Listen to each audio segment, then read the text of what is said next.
Hello दोस्तों, आप सभी का फिर से टीवीएल कोचिंग के इस यूट्यूब चैनल में बहुत बहुत स्वागत है।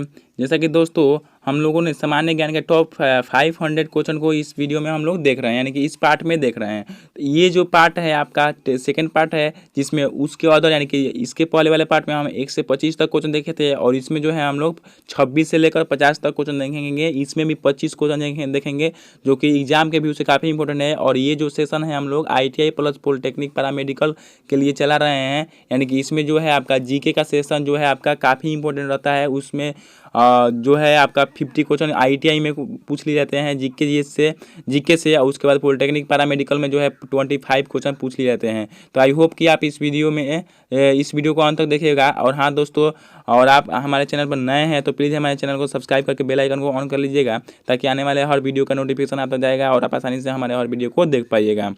और हाँ दोस्तों, इस सेशन को चालू करने से पहले आपसे एक रिक्वेस्ट है कि आप जो है आप सेशन को देख रहे हैं तो आप माइंड में कैलकुलेट कीजिएगा क्वेश्चन को, कि आप कितने क्वेश्चन को जो है सॉल्व कर पा रहे हैं, यानी कि कितने क्वेश्चन के आंसर को आप सही बता पा रहे हैं। और नहीं भी बता पा रहे हैं तो इसको ध्यान से देखिएगा और इसको पूरा का पूरा याद ही कर लीजिएगा, क्योंकि ये क्वेश्चन जो है काफ़ी इम्पोर्टेंट है। हम को बहुत सारे टीचर से इसको दिखाकर उसके बाद जो है अनुमति मिला है कि हाँ ये क्वेश्चन सब जो है काफ़ी इंपॉर्टेंट है, पूछ लिए जाते हैं एग्जाम में। तब हम इस सेशन को स्टार्ट किए हैं, इस टाइप के क्वेश्चन को लेकर आए हैं। तो आई होप आप इस सेशन में जो है अपने आप को भी ये कीजिएगा कि आप कितने क्वेश्चन को सॉल्व कर पा रहे हैं, यानी कि अपना भी आप आंसर कैलकुलेट कीजिएगा। तो चलिए शुरू करते हैं और देखते हैं हमारा फर्स्ट ऑफ ऑल आज का क्वेश्चन क्या है। तो first of all 26 number question आज का जो है वो बोल रहा है कि जो है आपका सिकंदर के समय मगध पर किसका शासन था, यानी कि सिकंदर जब भारत में आया तो मगध पे किसका शासन चल रहा था। तो उस समय आपका घनानंद का शासन चल रहा था। किसका शासन चल रहा था दोस्तों? घनानंद का शासन चल रहा था मगध में। लेकिन जो झेलम नदी के किनारे पुरुषपुर जो गांव था, वहाँ पे आपका पोरस की शासन चल रही थी। किसकी चल रही थी? पोरस की। तो यहाँ पे पोरस सही नहीं होगा, लेकिन आपका मगध पूछ रहा है इसलिए घनानंद सही होगा। और ये घनानंद जो है महापद्मानंद यानी कि इसका ही पुत्र था। किसका पुत्र था? महापद्मानंद का पुत्र था। और ये जो है घनानंद अपने पिता की हत्या करके शासन गद्दी संभाला था। और चंद्रगुप्त के बारे में आप जानते ही हैं। चंद्रगुप्त जो है आपका इस घनानंद से कब भेंट हुआ था? बाद में भेंट हुआ, यानी कि 303 ईस्वी में ईसा पूर्व में घनानंद को ये चंद्रगुप्त पराजित करके राजगद्दी संभाला। यानी घनानंद जो है काफ़ी अत्याचारी जो है था, यानी कि क्षत्रियों का विनाशक था घनानंद। तो यहाँ पे ऑप्शन क्या हो जाएगा? ऑप्शन नंबर बी करेक्ट हो जाएगा, घनानंद सही आंसर हो जाएगा। तो चलिए अगले क्वेश्चन को देखते हैं। तो अगला क्वेश्चन जो है आपका बोल रहा है कि कालाशोक की राजधानी कहाँ थी। तो कालाशोक की राजधानी जो है आपका वैशाली थी। क्या थी दोस्तों? वैशाली थी। और बात करें राजगिरी की, तो राजगिरी जो है बृहद्रथ की राजधानी थी। बृहद्रथ के समय राजगिरी राजधानी थी। और पाटलिपुत्र जो है आपका चंद्रगुप्त मौर्य के समय ये राजधानी थी। तो चलिए अगले क्वेश्चन को देख लेते हैं। तो अगला क्वेश्चन जो है आपका निम्न में से किस सर्व क्षत्रांतक अर्थात क्षत्रियों का नाश करने वाला कहा जाता है? किसे जो है क्षत्रियों का नाश करने वाला कहा गया था? तो जो घनानंद था, घनानंद के पिता महापद्मानंद जो है यहाँ पे राइट आंसर हो जाएंगे। ये जो है क्षत्रियों का विनाशक था। ये जो है आपका जाति के हिसाब से इसको देखा जाए तो जाति के हिसाब से जो आपका बोला जाता है नाई जो नहीं बोला जाता है कि हजाम, वही जाति का था। और ये जो क्षत्रियों को देखना नहीं चाहता था, यानी कि महापद्मानंद जो है क्षत्रियों का विनाशक था। तो आई होप कि ये भी क्वेश्चन आपका क्लियर हो गया होगा। चलिए अगले क्वेश्चन को देख लेते हैं। तो अगला क्वेश्चन जो है आपका बोल रहा है स्क्रीन पे, सिकंदर कहाँ का शासक था। तो सिकंदर आपको मालूम है कहाँ का शासक था दोस्तों? मकदूनिया का शासक था। मकदूनिया is the right answer of this question. और बेबीलोन की यदि बात करें तो बेबीलोन में इसकी जो है हत्या हुई थी, यानी कि मृत्यु हुई थी।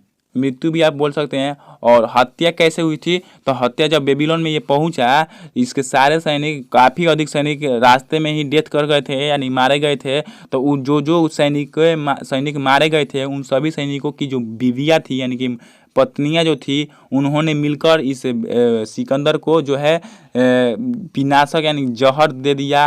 और कोई जो है विद्वान बोलते हैं कि लाठी वगैरह से मारकर इसकी हत्या कर दी गई, वो भी महिलाओं के द्वारा।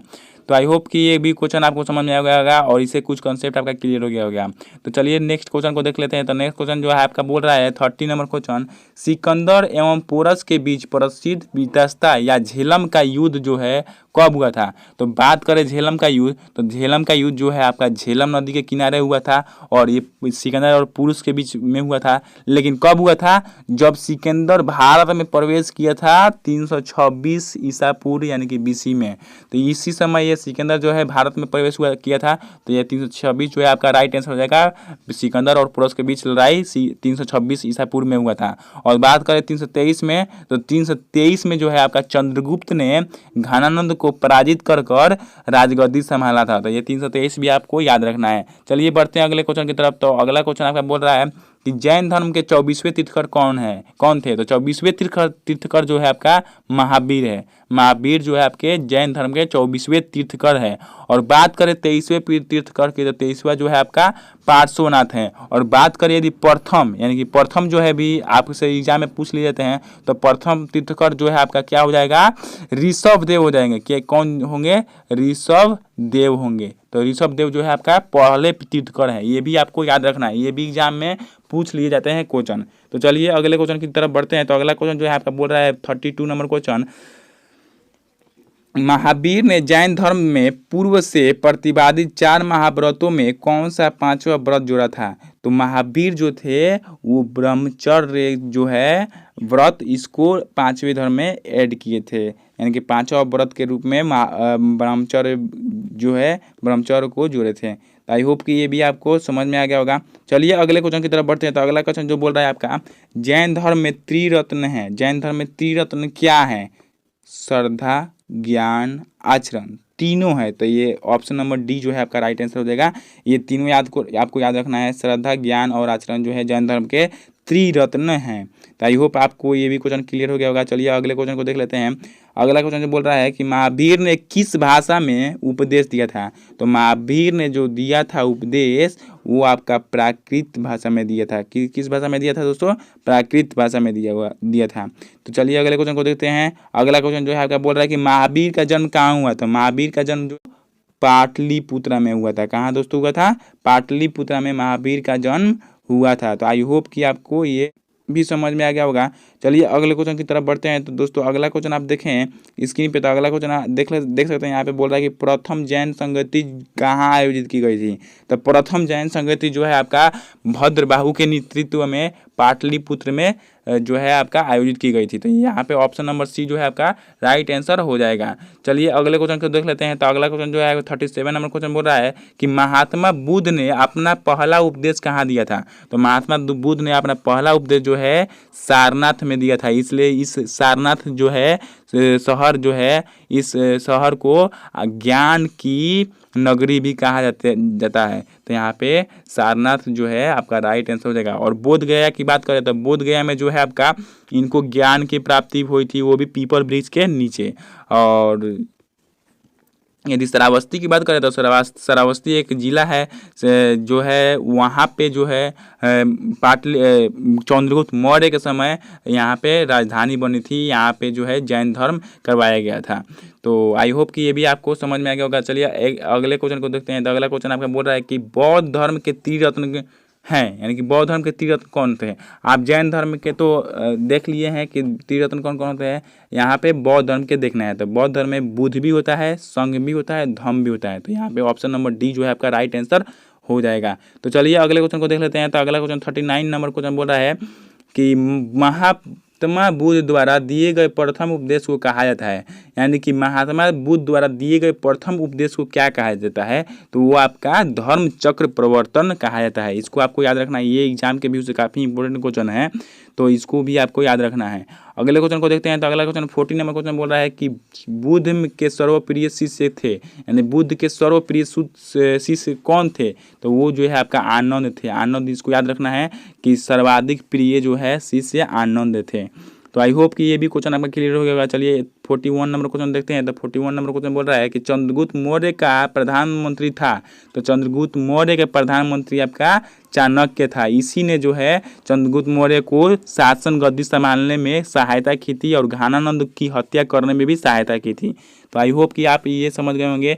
और यहाँ पे मेगास्थनीज की बात करें तो मेगास्थनीज जो है सेल्यूकस निकेटर का जो है दूत था, जो चंद्रगुप्त मौर्य के दरबार में भेजा गया था। तो अगले क्वेश्चन को देखते हैं। तो अगला क्वेश्चन जो है 42 नंबर क्वेश्चन बोल रहा है कि चंद्रगुप्त मौर्य ने अपना अंतिम समय कहाँ बिताया था। तो चंद्रगुप्त मौर्य ने अपना अंतिम समय श्रवणबेलगोला जो है पहाड़ी में बिताया था यहाँ पे। तो यहाँ पे श्रवणबेल पहाड़ी जो है आपको याद रखना है। और ये कहाँ है, तो ये जो है आपका कौशाम्बी में है, कुशीनगर में है, कुशीनगर में है। तो चलिए अगले क्वेश्चन को देख लेते हैं। तो अगला क्वेश्चन जो है बोल रहा है कि मेगास्थनीज किसका राजदूत था। तो मेगास्थनीज किसका राजदूत था दोस्तों, हमने अभी बताया था सेल्यूकस निकेटर का जो है राजदूत था। और किसके दरबार में भेजा गया था, चंद्रगुप्त मौर्य के दरबार में भेजा गया था। तो आई होप कि ये क्वेश्चन क्लियर हो गया होगा आपका। 44 नंबर क्वेश्चन बोल रहा है कि चंद्रगुप्त मौर्य ने अंतिम दिनों में किस धर्म का अनुयायी बन गया था। यानी कि चंद्रगुप्त मौर्य जो है स्टार्टिंग में बौद्ध धर्म के अनुयायी थे, लेकिन अंतिम समय में जो है जैन धर्म को जो है मान लिए थे। जैन धर्म यानी कि भद्रबाहु से प्रेरित होकर जैन धर्म को भी स्वीकार किया था। तो आई होप कि आप ये भी क्वेश्चन आपको समझ में आ गया होगा। तो चलिए अगले क्वेश्चन को देख लेते हैं। तो अगला क्वेश्चन जो बोल रहा है कि 45 नंबर क्वेश्चन बोल रहा है कि अर्थशास्त्र की रचना है, यानी कि अर्थशास्त्र किसकी रचना है, अर्थशास्त्र किसके द्वारा लिखी गई थी। तो कौटिल्य, जिसे आप क्या बोल सकते हैं, चाणक्य बोल सकते हैं या विष्णुगुप्त भी बोल सकते हैं। यानी कि एक चिड़िया का 3 नाम, एक कौटिल्य हो गया, आप इसको भी याद रखना है कि विष्णुगुप्त भी होता है, इसका नाम विष्णुगुप्त भी है और चाणक्य भी है। तो चलिए अगले क्वेश्चन को देखते हैं। तो अगला क्वेश्चन जो है बोल रहा है कि अशोक ने कलिंग पर आक्रमण कब किया था। तो अशोक ने जो है 269 BC जो है में शासन गद्दी संभाली थी। और उसके बाद 8 साल बाद जो है आपका कलिंग युद्ध हुआ था। तो 8 साल बाद यानी कि ईसा पूर्व में, यानी कि BC में क्या हो रहा था, घट रहा था। तो 8 साल माइनस कर देंगे इसमें से, तो 261 जो है आपका राइट आंसर हो जाएगा। 261 ईसा पूर्व में कलिंग आक्रमण हुआ था। तो आई होप कि आपको ये क्वेश्चन क्लियर हो गया होगा। चलिए अगले क्वेश्चन को देख लेते हैं। तो अगला क्वेश्चन जो बोल रहा है आपका इंडिका किसकी रचना थी। तो इंडिका मेगास्थनीज द्वारा लिखी गई रचना थी। तो यहाँ पे इंडिका जो है मेगास्थनीज राइट आंसर हो जाएगा। तो चलिए अगले क्वेश्चन को देखते हैं। तो अगला क्वेश्चन जो बोल रहा है कि बौद्ध धर्म के प्रचार के लिए अशोक ने किसको श्रीलंका भेजा था। तो बौद्ध धर्म के प्रचार के लिए अशोक ने अपने पुत्र महेंद्र और पुत्री संघमित्रा यानी कि दोनों को एक पीपल का वृक्ष लेकर श्रीलंका भेजा था। तो इसलिए ऑप्शन नंबर डी जो है यहाँ पे करेक्ट आंसर हो जाएगा। तो चलिए अगले क्वेश्चन को देख लेते हैं। अगला क्वेश्चन जो है 49 नंबर क्वेश्चन बोल रहा है अशोक के शिलालेखों को सर्वप्रथम किसने पढ़ा था। तो अशोक के शिलालेख को सबसे प्रथम बार किसने पढ़ा था, जेम्स प्रिंसेप ने पढ़ा था। वो भी कब पढ़ा था दोस्तों, तो 1921 में पढ़ा था। तो ये भी आपको याद रखना है, जेम्स प्रिंसेप जो है अशोक के शिलालेख को सर्वप्रथम पढ़ा था। तो चलिए अगले क्वेश्चन को देख लेते हैं। अगला क्वेश्चन जो है आपका आज का इस सेशन का, इस वीडियो का और इस पार्ट का लास्ट क्वेश्चन है। इसके बाद जो है हम लोग का पार्ट 3 आएगा। तो ये क्वेश्चन जो बोल रहा है कि सांची के स्तूप का निर्माण किसने करवाया था। तो सांची के स्तूप का निर्माण जो है आपका अशोक ने करवाया था। तो option number B is correct हो जाएगा। तो आई होप कि आपको ये पूरा सेशन अच्छा लगा होगा। और हाँ दोस्तों, यदि अच्छा लगा होगा तो लाइक कर लीजिएगा। और हाँ, आप कितने स्कोर किए, कितने स्कोर नहीं किए, इसको आप कमेंट बॉक्स में ज़रूर रिप्लाई कीजिएगा। तो आई होप कि आप और हाँ दोस्तों, यदि आप हमारे चैनल पर नए होंगे तो प्लीज़ सब्सक्राइब कर लीजिएगा, ताकि हम जो है काफ़ी मेहनत से इस वीडियो को बनाते हैं। तो आई होप कि आप सब्सक्राइब कीजिएगा, नहीं किए हैं तो, और किए भी है और बेल आइकन को ऑन नहीं किए हैं तो बेल आइकन को भी ऑन कीजिएगा। तो चलिए मिलते हैं अगले वीडियो में, और अगले पार्ट में आएंगे 51 नंबर क्वेश्चन से स्टार्ट करेंगे। तो चलिए तब तक के लिए जय हिंद, जय भारत।